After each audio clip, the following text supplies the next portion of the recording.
This sweet day, देखो हवा कितनी अच्छी है, दिन कितना अच्छा है, इसको आप धन्यवाद बोलिए। और इसमें विश्लेषण करने की क्षमता आपके पास अभी नहीं। जब बड़े हो जाओगे तब जानोगे कि ये क्यों करवाते हैं और जीवन भर इसको करना। इस ब्रह्मांड को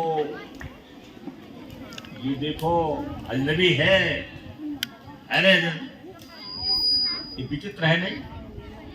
यहाँ कहीं तूफान, देखो यहाँ बढ़िया हवा चल रही है, तो हो सकता है कहीं तूफान चल रहा हो इसी धरती पर, है ना। तो अभी देखने का मौका कहाँ मिला। पहले आप अपना कैरियर बनाइए। व्हाट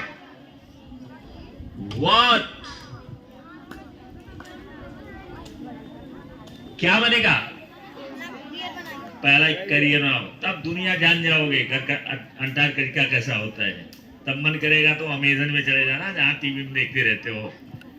जब पैसा रहेगा तभी तो जाओगे। Without money you can not go and without health you can not. Healthy होना बहुत जरूरी है। सुनाई पड़ा?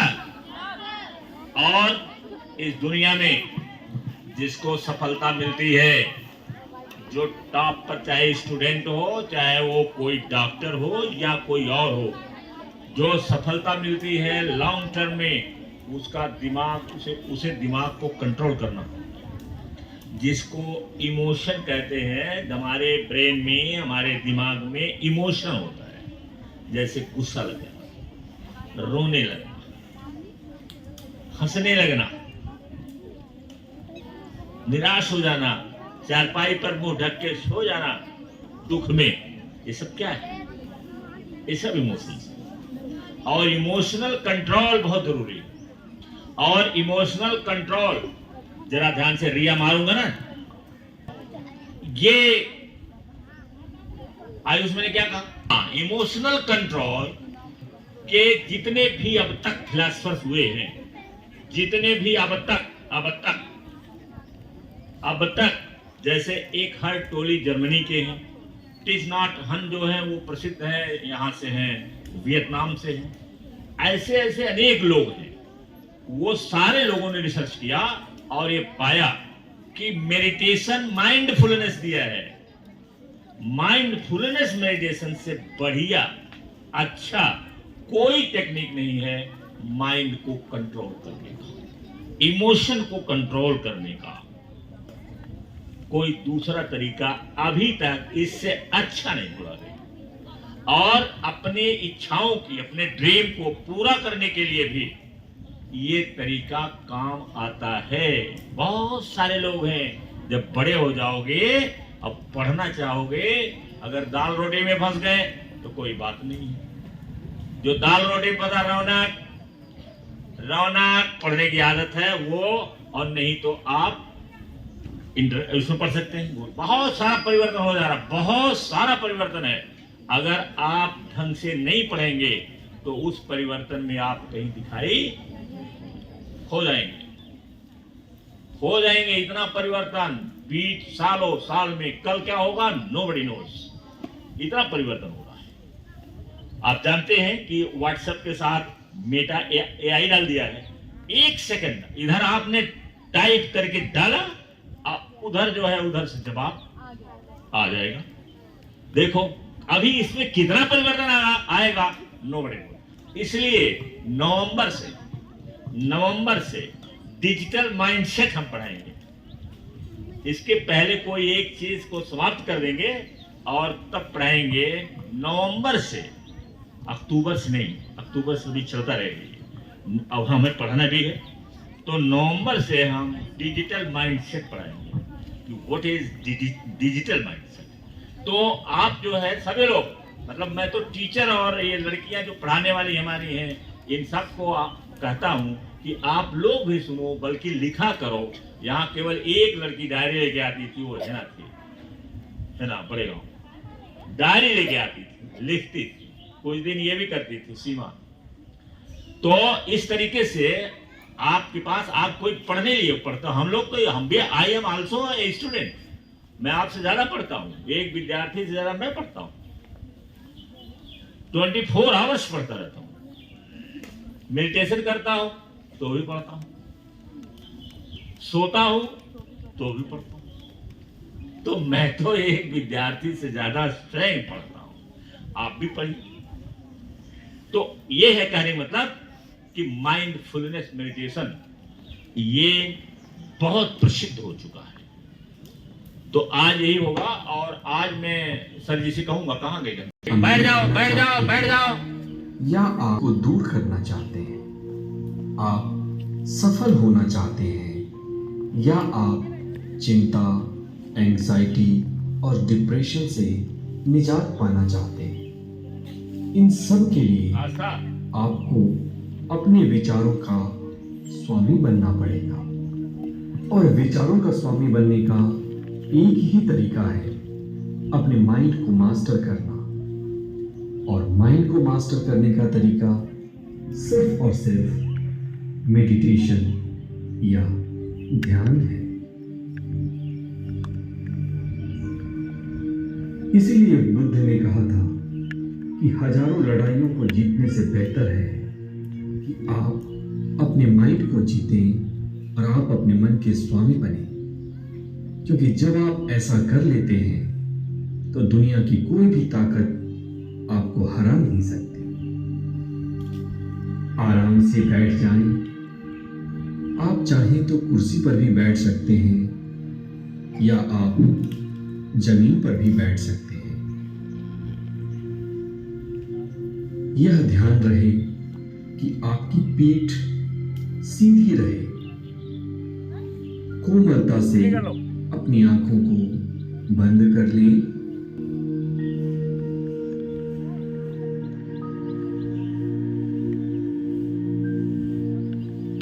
माइंडफुलनेस का अर्थ है अलर्ट होना या जागना।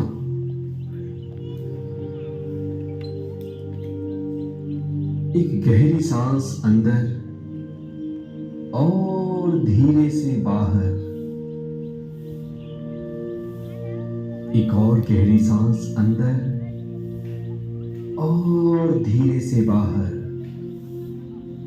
आपके शरीर का तनाव बिल्कुल बाहर जा रहा है।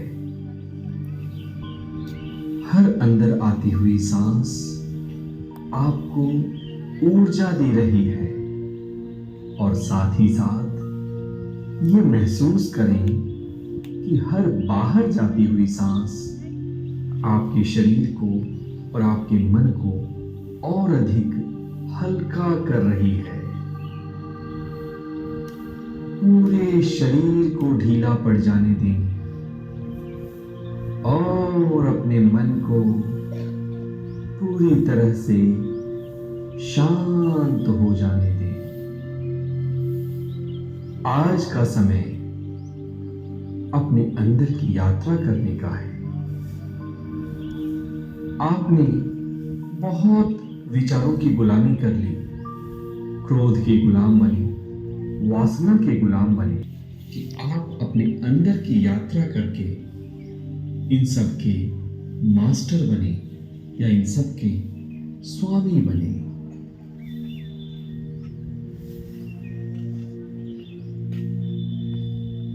इस ध्यान को हम 3 चरण में करेंगे। पहले चरण में हम अपने शरीर के साक्षी बनेंगे। दूसरे चरण में हम अपने मन को देखेंगे और तीसरे चरण में हम धीरे से ध्यान से बाहर आएंगे। अब आप अपनी चेतना को अपने सिर और चेहरे के हिस्से पे ले जाएं।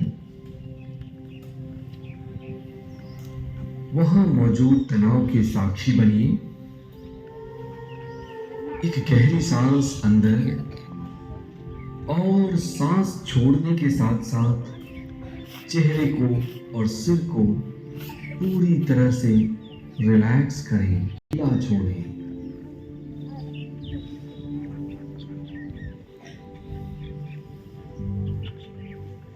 सिर के अंदर एक गर्माहट का अनुभव करें। You are feeling a warm sensation in your face and your hands. पूरा शरीर ढीला पड़ रहा है। गर्दन की मांसपेशियों को देखें और ढीला छोड़ें। दोनों कंधों और दोनों हाथों को देखना शुरू करें अपने मन की आंखों से। वहां मौजूद तनाव के साक्षी बनिए। एक गहरी सांस अंदर और जा रहा है और अब जब आपके कंधे, आपका गर्दन, आपका सिर और आपके हाथ रिलैक्स हो चुके हैं, आपका मन भी धीरे धीरे शांत होने लगा है। शांत होने लगा है। छाती और पेट के साक्षी बने। आप यहाँ आप खोल दिया। हाँ, ये कह रहे हैं साक्षी भाव। तो साक्षी माने होता है देखना। देखते रहिए। आपको बताया जाता है स्कैनिंग कीजिए। पहले अपने बॉडी को देखिए आंख खोल करके, फिर आंख को बंद करके आप अपने शरीर की स्कैनिंग कीजिए। स्कैनिंग करना यह है कि आप अपने शरीर का एक एक सेंटीमीटर देखते जाइए, ऊपर से नीचे, नीचे से ऊपर, और सांस आप लेते रहिए। दिमाग आपका सांस पर केंद्रित रहना चाहिए। तो ये वो कहते हैं साक्षी। और कह रहे हैं पहले सिर को देखो, फिर और देखो। वही चीज आपको बताते हैं स्कैनिंग कीजिए। स्कैनिंग का मतलब हुआ कि हम एक एक बिंदु को देखते हैं। और इन्होंने कुछ और बताया है। हमारा जो ये रिलैक्सेशन के लिए है, तनाव मुक्ति के लिए है, ये चिंता मुक्ति के लिए है, ये स्वास्थ्य के लिए है। हमारा जो मेडिटेशन है वो इससे बड़ा है। इससे बड़ा ये है कि हमारे मेडिटेशन में, मतलब जो आप करते हो, इस विद्यालय का जो मेडिटेशन है, उस मेडिटेशन में लक्ष्य प्राप्ति के लिए काम किया जाता है।